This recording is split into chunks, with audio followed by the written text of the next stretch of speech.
السلام علیکم۔ تو آج کا جو قصہ ہے ہم آپ کو سنانے والے ہیں قابیل اور وحابیل کے بارے میں۔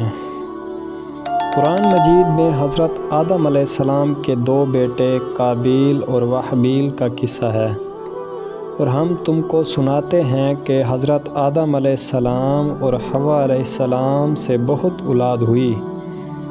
ان میں دو بچے قابیل و حابیل تھے۔ قابیل بڑا لڑکا تھا، لیکن یہ ماں باپ کا کہنا نہیں مانتا تھا۔ حابیل چھوٹا بھائی تھا جو ماں باپ کا کہنا مانتا تھا۔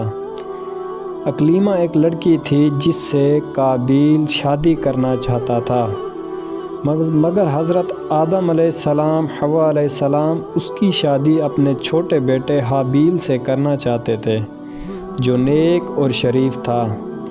اس لیے قابیل اپنے ماں باپ اور بھائی کا دشمن ہو گیا۔ اللہ میاں نے حکم دیا کہ تم دونوں قربانی کر کے پہاڑ پر رکھ آؤ، جس کی قربانی قبول ہوگی اس سے اکلیمہ کی شادی کی جائے گی۔ اللہ میاں کو اپنے نیک بندے پسند ہوتے تھے اور وہ ان کی مدد کرتا ہے۔ آسمان سے ایک آگ آئی اور حابیل کی قربانی کو لے گئی، یعنی حابیل کی قربانی قبول ہو گئی۔ اب اس کے بھائی قابیل کو بہت غصہ آیا۔ اس نے حابیل سے کہا کہ میں تجھ کو قتل کر دوں گا۔ حابیل نے کہا اللہ نیک بندوں کی قربانی قبول کرتا ہے، اگر تم مجھ سے لڑو گے تو میں تم پر ہاتھ نہیں اٹھاؤں گا۔ آخر ایک دن قابیل نے حابیل کو قتل کر دیا۔ دنیا میں یہ پہلا قتل تھا جو قابیل نے اپنے بھائی حابیل کا کیا۔